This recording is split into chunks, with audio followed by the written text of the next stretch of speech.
Hello, ladies and gentlemen. This is your Captain Cliff speaking with you about the Blackboard tutorial.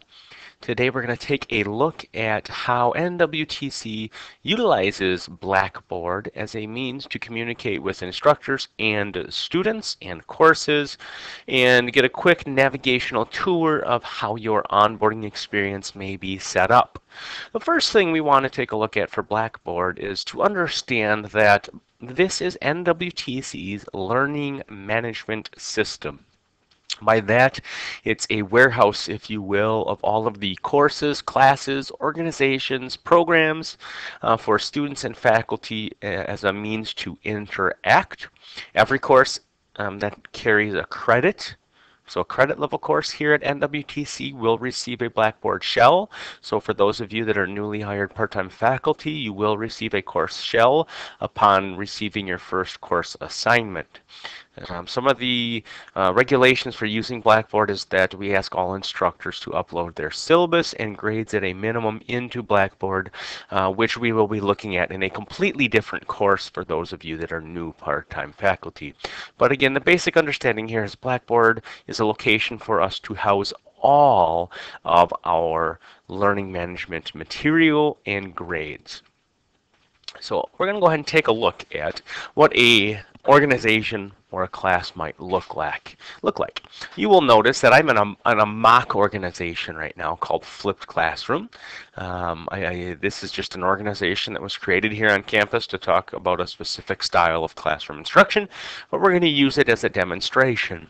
The first thing that you'll notice that you've got two different panes here on Blackboard. We've got this left pane, which is very specific to what's going on with this current organization or the current class that you might be in, and that name of the class or organization will be here.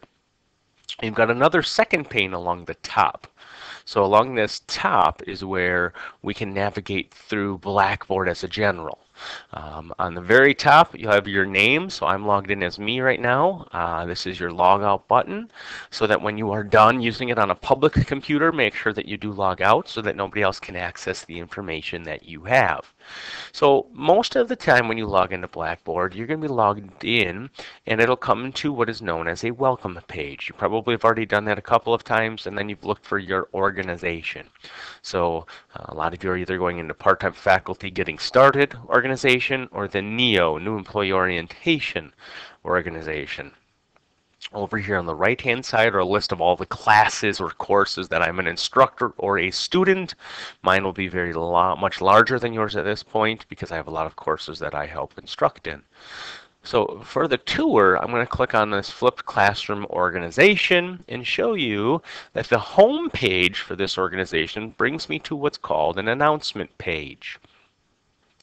Typically, most instructors, most organizations will have that as their home or their landing page, the announcement. So who's ready for our trip? We're going to hop aboard the SSNWTC and let's just take a cruise to some exotic locations.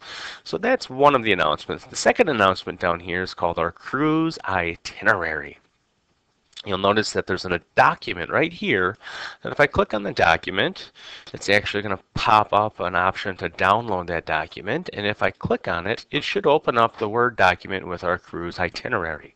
Mexico, Jamaica, Brazil, and Costa Rica. Oh, sounds like an exciting adventure, but maybe in the middle of winter and not summer.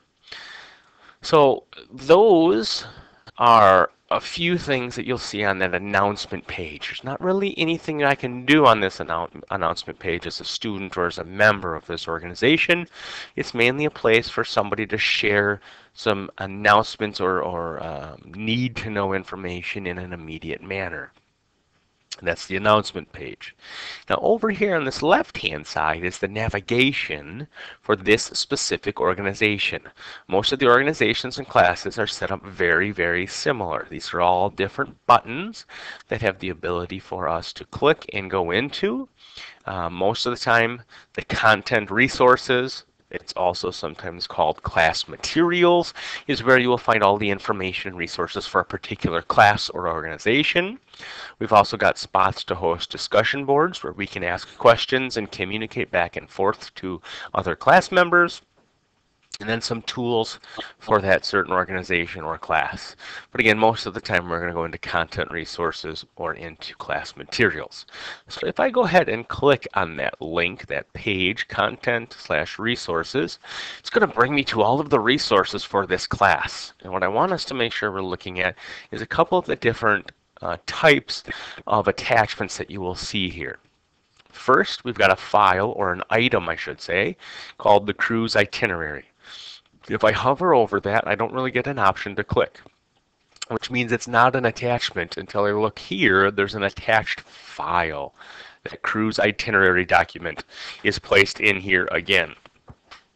So this is an item that I can build in to a program for people to look at and just kind of observe. Where the other four here, if you look at the icon, are folders. That's an indication that there's more information built in behind that folder. So each one of these folders is going to have some more information. I'm going to click on this Mexico stop to show you what else we can do with some of these different items that are available.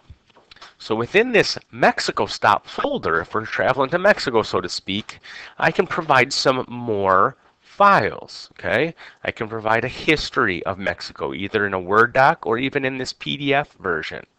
If I click the PDF version, you'll see there's some brief history on Mexico as a country and some of its origins, perhaps even some of its tourist attractions. So I have that as an option available to me by clicking on one of those links. And again, if I hover over the name, you'll notice that I don't really get anything to click. Whereas this next icon, you'll notice here, it's just got a little bit of a picture. This one has nothing, which means it's really just going to be an item or a file. So if I click on History of Mexico, you'll notice that it downloaded that file quickly. And if I click on it, it'll open up that Word document and pop up the History of Mexico Word doc. So a slight difference in what these two icons tell us. This icon is going to tell me that this is a direct link to something, in this case to the Word document. This icon is telling me that it's really an item full of stuff. There's two links within it. Notice I can't click on it to go behind the scenes though. It's all right here facing the front of me. The third icon here has this kind of globe. So those of you that are Mac users, think of a Safari. This means that it's a web link. So if I click on Mexico tourism, it's going to take me to a web link on tourism in Mexico, some facts and statistics that go along with it. Okay, so again, look at that icon with the globe and notice that's a tourism website. So it's a website link. You can also insert images. Okay, I can view this image and look and provide some information about the image that I've shared. So that tells me that it's an image, and again, I can't really click at it. And if I scroll down, you'll notice I've got another folder in here, the attractions of Mexico. So if there's a folder, that means there's more stuff built in behind it.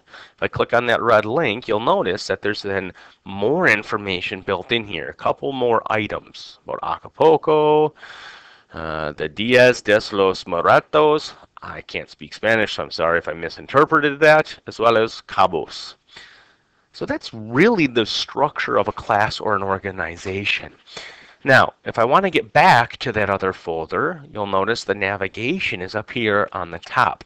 Right now I'm in Attractions of Mexico, but I want to go back to all the information in the Mexico folder, which is right here. If I want to go back to all of those destinations, I'm going to click on Content Resources, the link, or I can click on the path up above. Either way, it'll get me back to that Content Resources so that all of these folders are available again. The other option that you have is to kind of click the Home button, or I could have clicked on Announcements and it'll take me back to that main entry point within Blackboard. So that's the basic navigation and outlay of Blackboard and how some of the different icons and folders and information appear to you. I hope that you find that video tutorial helpful. Please don't hesitate to contact myself or Nicole if you do have any questions or concerns as you're navigating through your onboarding experience. For those of you heading into NEO, you will see some more learning plans become available to you. For those of you that are new part-time faculty, please be sure to check out the content and resources folder where there will be some identified next steps for you to take, including how to sign up for the in-person or the online onboarding program and some of the technology training. As always, thank you for joining us on this delightful cruise. We appreciate having you on board here at NWTC, and have a wonderful evening.